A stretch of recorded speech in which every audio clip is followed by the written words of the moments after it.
ba tong waiver na to? If totoo to, I will definitely say super epal yung ganitong waiver. Super one-sided versus sa mga nurses. Napaka-unfair po. If hindi nyo po alam, sa waiver na to, pinapasan yung mga nurses to agree po doon sa 4 na conditions na nakasaad dito. And talagang masasabi ko na parang hindi dapat isign ng mga nurses na to based sa 4 na nakalagay doon sa statement na yon. This is such an epal move, but I understand po kasi super shortage po ng nurses sa Pilipinas. But I really don't think po ito yung solusyon. Nope, definitely not po. Okay? So, isa-isahin natin and sabihin ko sa inyo kung bakit wag nyong isahin yan. Okay? So, sa waiver po nakalagay po, this work waiver serves as a written agreement between Memorial Quirino and Medical Center signed this day off by the employee who acknowledges and agrees to the terms provided below. Then yung terms and conditions. Number 1, that I am willing to be assigned at any clinical or special areas as scheduled by my supervisors. Okay? Yung emphasize dyan po is any clinical or special areas as scheduled. So yung term and condition na to is super unsafe po. Definitely unsafe. And isa pa, furthermore, para siyang one line lang eh. Dapat may mga clauses pa to specify mga things sa kung saan parang may mga rules and regulations when it comes to this condition. Okay? So that should be specified po sana. Kasi if hindi, talagang napaka-broad po ng scope na pwede gawin ni supervisor when it comes to scheduling yung nurses at different floors. Why would I say po na unsafe to? Okay? Example na lang. Number 1, si ICU. ICU nurse po ay typically nag-handle ng mga cases, siguro mga 2 or 3 cases per shift. Okay? So yun po yung typical routine nila. Pag si ICU nurse po na walang masyadong ward experience, nilagay mo yan sa ward. Tapos pinahandle mo mga 30 patients, siguro magugunaw mundo ni ICU nurse and talagang mahirapan siya kasi iba po yung standard of care sa ICU versus sa ward. Ang ICU nurse po ay talagang equipped sa mga bagay-bagay na yan, pero iba yung way ng pagtrabaho nila eh. So it really takes time po to develop skills po na magtrabaho sa ward din. Para sa akin po, a ward is sort of like a specialty in a way kasi ang ano mo dito is super time management, taking care of 30 patients, and it's not easy po, okay? Especially sa public hospital. Sobrang hirap po. And vice versa din po if yung mga ward nurses pumunta sa ICU. But typically, alam ko pinapahandle yung mga ward staff na mga simple cases lang sa ICU. But of course, minsan hindi mo masabi na emergency cases po can really rise with that.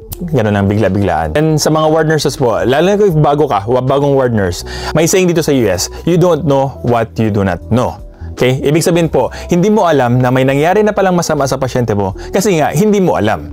So, that is definitely scary po. Okay? So, that's one thing po kung bakit yung mga ICU nurses po dapat medyo mas equipped sila sa mga experience. Kasi there are a lot of things po na napipick up ni ICU nurse na hindi po basta-basta pick up ng mga like newbie or new staff po sa mundo po ng nursing namin. Okay? So, it is really scary po. And honestly po, yung education na nakuha namin sa school po is barely enough po para maging equipped or enough po yung experience po namin to function well as a nurse po sa isang hospital. It really takes time po to develop po. Hindi po basta-basta. If compare nyo po dito sa US, dito may ganun po kaming scenario kung saan yung nurse po is meant po to be pulled out. Float nurse or pull out nurse po ang tawag namin doon. Pero, ang main difference po, yung mga nurses na to ay willingly nag-sign ng kontrata na yun, and of course po, may incentive. Okay? Mas malaki yung bayad sa kanila, mas mataas yung sweldo nila. So, dapat ganun din sana ang resolve ng mga hospital or specifically itong hospital na to, na sana if may ganung senaryo, please po, bayaran nyo na lang extra yung mga nurses na yun, and willingly po silang gagawin yung mga ganitong senaryo. Pero yung mga kontrata na sign ng mga nurses na to, yung mga pull-out nurses na to, specifically para doon sa specific experience ng nurse na yon. Example na lang, si nurse 1 po ay nagtrabaho bilang isang float nurse or pull-out nurse po for maybe 6 months po in total. Nag-sign po ako ng kontrata, kasama ko rin si Mrs. Yung sinign kong kontrata po is pwede ako mag-float sa medical surgical floor or mga ward, pwede ako mag-float sa PCU. So yun po yung kontrata na sinign ko. With my background experience, medyo okay na ako magtrabaho sa PCU eh. Yung kasama ko naman din po, nag-sign din po siya ng kontrata, pero ang nakasign lang sa kanya is medical surgical floors lang. So pwede siya siya mag-float kahit saan po sa mga medical surgical floor sa buong hospital, pero ayaw niya magpa-float or hindi siya pwede mag-float sa PCU. Okay? So, ganun po yung kontrata. Naka-specific po based on sa experience na yun. So, both po kami po, hindi po kami na-float sa ICU or mag-handle ng cases ng ICU patients. Kasi nga, hindi po part ng experience namin. So, ibang kasama po namin, sila po, pwede po mag-float sa lahat ng floor, including ICU. Kasi sila po ay willingly nag-agree na ma-float dun sa ICU based on their experience po. Okay? So, ganun. Ganun dapat yung kontrata po. Okay? So, wag sana generalize gaya nito. Sana man lang may clauses na nakalagay to specify things po. Para naman hindi masyadong unfair sa nurses. Okay? And like I said, kailangan naman at least may konting incentive. I work in a hospital po kung saan halos lahat po kami float nurses. Yes po. Halos lahat po float nurses and super okay siya. Kasi nga, yeah, that's part of the daily thing na ginagawa namin. So, hindi mabigat sa loob namin na ma-float kami. Kasi, number one, nakasign ako sa kontrata na ganun. And ganun na yung sistema doon. So, it's easy enough po for us to do so. So, sana, ganun na lang gawin yung Quirino Memorial Medical Hospital. Sana ganun lang i-adapt nyo. Okay? At least, medyo mas okay pa. That's one solution I can think po. Okay? So, anyway, next tayo. Number 2, that I will abide on 8 hours gap and 16 hours duty. Wait, yung 8 hours gap, yun ba yung rest? I think, siguro yun yung rest day, di ba? Then 16 hours, of course, yung duty. Okay, so isa-isahin natin. Number 1 po, isa sa pinaka-hatest ko po talaga sa Pilipinas is yung rotation shift. Kasi ang ending po, kaya nang sinabi nito is may 8 hours na off. 8 hours na off po is not 8 hours off. Definitely not po. Okay? Super kulang yan. Paano naging 8 hours? Example na lang. Si nurse po ay nagtrabaho ng 3 p.m. to 11 p.m. Yan po yung rotation isa. Tapos endorse yung cases niya from 11 p.m. to 7 a.m. Tapos papasok na ulit yung nurse na yun. Nakaschedule at 7 a.m. to 3 p.m. So like nakasalagay dito is 8 hours lang yung off niya. So honestly, hindi masyadong fair to sa ganung setting, especially sa nurses. Kasi like I said, hindi po talaga 8 hours and it is not enough po. Why? Kasi eto, example na lang. Typically po, yung mga 11 p.m. na yan, like 3 p.m. to 11 p.m. 11 p.m. po, dyan pa lang po kami mag-start mag-endorse sa mga nurses or sa karelevo namin.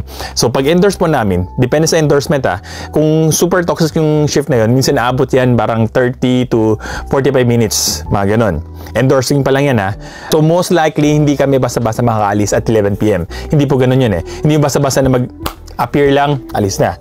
No, we do have an endorsement po. And kailangan yun kasi nga, we're taking care of patients. We have to be accurate po and to be more precise po kung paano i-take care of patient na to based sa mga nangyari sa shift namin and based sa mga orders. So parang in-orient namin yung mga bagong nurses kung ano yung dapat nila gawin sa shift nila. Okay? That for the entire patients po na-handle namin, like example, 30 patients, so isa-isahin namin yan. Okay? So, yun. Number 1 na yun. So, definitely not 11. After nun po, most of the time po, kung busy ka, we sometimes have to stay po para magtrabaho, para to document. To document mga bagay-bagay na hindi namin nagawa. Earlier shift namin kasi super busy kami. So, that will take time po. If super toxic po, based on personal experience, minsan umabot po ako ng 2 hours na mag-stay pa para gawin lang yung documentation ko. Yes, ganun po ka-toxic. And based sa experience ko before, hindi po bayad. Hindi po bayad yung overtime namin. Okay? Wala pong bayad sa nursing field sa mga overtime. Hindi ko lang sure ngayon if ganun pa rin. So, please comment down below if paano sa hospital nyo, if bayad ba kayo, hindi. But before for me, wala. TY talaga. Typically, alis po si nurse sa hospital, yung alis na talaga, siguro 11:30 to 1 a.m. So, yan yung typical average. So, pag alis niya po, pag transportation pa yan papunta doon sa bahay. And most of the nurses po talaga is hindi well off po sa sweldo. So, most of the time, naka-public transportation po kami. So, we have to pila, we have to go with the traffic, like every other member sa society po. Okay? Di ba ganun? Just imagine po yung sarili nyo sa situation namin. So, after nun po, pag uwi namin, of course, it takes at least 30 minutes to 1 hour po bago dumating sa bahay, di ba? So, roughly, siguro nasa bahay na kami by 1 a.m. Like I said, if toxic, siguro mga 2 a.m. So, ganun. So, nasa bahay na kami. So, pagdating mo sa bahay, syempre, kakain ka pa, maliligo ka. Maliligo, of course, kasi nag-handle kami ng patients and definitely madumi yan. Okay? So, that's one thing po. Pwede namin dalhin yung virus namin sa bahay. So, we have to take a bath and cleanse ourselves. By the time, tapos ka na maligo, tapos ka na kumain, siguro mga 2 a.m. Something like that. diba? So typically ganun. Of course, may konting social media, bonding with konting family. Then if duty po kayo ng 7 a.m., of course, hindi naman 7 a.m. kayo babangon, diba? So you have to wake up po probably 2 hours before, 1 to 2 hours before po ng shift nyo. Kasi of course, maliligo kayo or pwede rin hindi, magsibin lang, mag-prepare ng baon nyo po, yung lunch, or prepare yung baon para sa pamilya nyo, lalo sa mga nanay dyan. Mag-alat po ng time traveling po, going sa trabaho, diba? So normally siguro from 5 or 6 a.m. doon po babangon si nurse, diba? To do all those things. Yan yung estimate po. Siguro from 2 to 5 a.m. lang yung tulog ng nurse. So siguro 3 to 4 hours lang. So ganun lang po yung tulog na kukuha ni nurse between this 8 hours gap na gusto nilang ipasign. Diba? So super unfair. Super unsafe po in a way kasi nga if wala kang masyadong tulog, so meaning hindi ka 100% dito, so it's prone to error. That's one thing po. Okay? So that's really not safe po. And this is on a good day po. Kung toxic pa yan, siguro mga 3 hours lang yung tulog ni nurse, and that will really emphasize po yung sinasabi ko unsafe. Okay lang sana kung nasa desk lang kami nagkakape-kape, but we're dealing po with lives kung saan little thing po, every little details po, kailangan namin i-pick up yan, especially mga mali to make things perfect or make things safe po para sa pasyente namin. So it's really critical po for us to be on top condition, special dito. So that's one thing po, hindi ko masyadong experience dito sa US kasi nga typically I sleep po from 8 to 10 hours po before ng shift ko. So that's how it is po, and usually may mga private transportation po yung mga nurses dito kasi medyo mas well off po yung sweldo natin versus mga mamamayan. And another thing po is required po magkaroon ng transportation dito, especially sa mga places kung saan walang public transportation. So kinda makes it easier po talaga sa mga nurses dito sa US. Okay, so anyway, doon tayo sa second part kung saan sinasabing 16 hours na duty. Okay, so kung sinabi ko ang safe yung kanina, mas unsafe po to. Okay, this is hindi po talagang makatarungan. And mind nyo po, most of the time po, this is not by choice po. For saan po kayo pinapa-straight mag-duty. Okay, that's really how the scenario is for us mga nurses. Isipin nyo lang, pag malas-malas talaga, tumatama pa dun sa previous experience. Sample na lang, galing sa afternoon shift, tapos 3 hours lang tulog mo, tapos pagdating ng end ng shift mo sa umaga, pinapa-straight ka pa. So, just imagine, just 3 hours sleep po, tapos magtrabaho ko ng 16 hours po with all that kind of scenarios. So, that's really unsafe po. Definitely po, yung kulang sa sleep and exhaustion po can really cause errors po sa field namin. So, this is really unsafe. But, madalas katwiran na ma-receive ko galing sa mga management. Bakit yung mga doktor? Kaya nila magtrabaho ng mga 24 hours, 32 hours, mga ganon. Definitely, number one po is they have a different way po of doing their job po versus amin mga nurses. Kami mga nurses po ay halos buong shift po kami nakatoka or nakatingin doon sa pasyente namin. Doon kami sa bedside. Kada tawag nila doon kami, kada call nila tawag kami, kada yung mga things kailangan namin i-delegate or kailangan namin i-follow yung mga orders, doon kami doon sa bedside. Okay? Halos lahat po kami. Yung mga resident doctors po natin, I'm not saying they're not busy. They have busy days din po. Especially mga pansit, busy kind of days. So no pansit, diba? They can be very busy din po. But for them po, they can be out of the bedside po or out of doon sa ward po. And they have people po to delegate. Kami mga nurses doon, yung mga interns nila, and other things. But of course, like I said po, busy rin sila. But we have different roles po. So it's really hard to i-compare mo side by side. Kasi so if comparing po dito sa US, super mas okay dito. If wala pa yung nurse o yung karelebo or biglang hindi pumasok, ang gagawin po ni nursing management is kausapin na kung pwede ako magstay. But normally, it's by choice po. Hindi nila pwede kami pilitan. Or kung gusto namin magstay ng konting few hours, like maybe like 2 to 4 hours, pwede. Until such time na kakahanap sila ng karelebo. So they can do that. And they can offer po incentives pay po.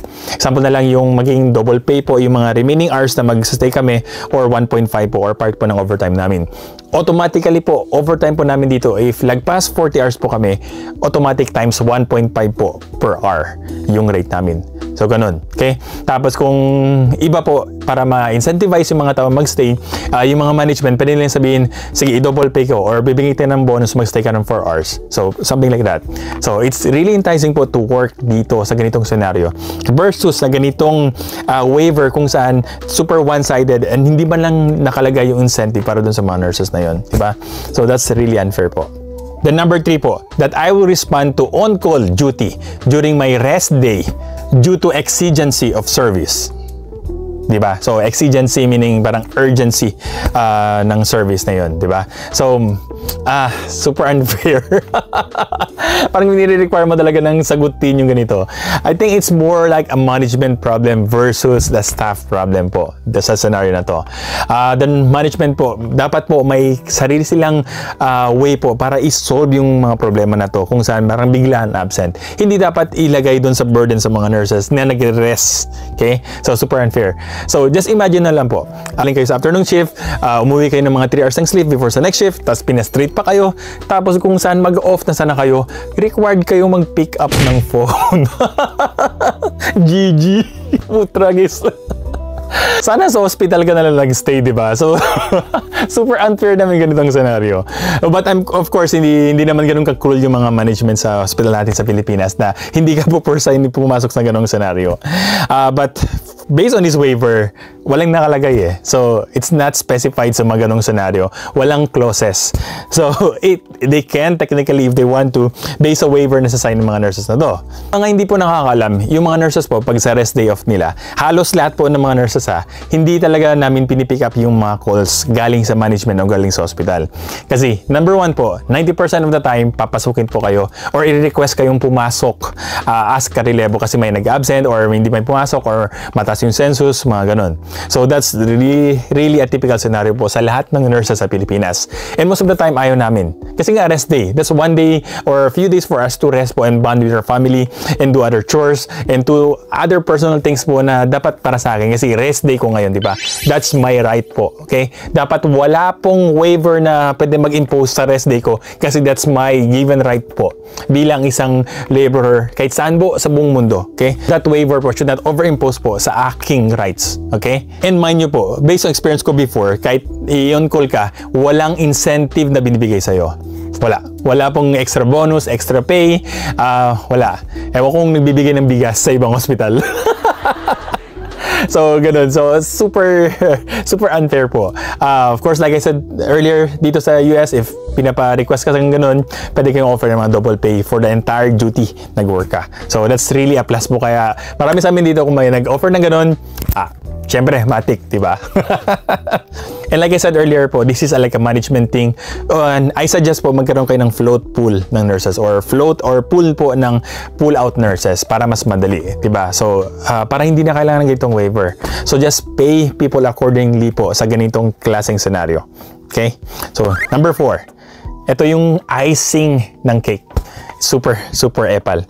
That Quirino Memorial Medical Center, including its official and staff, will be free from any suit.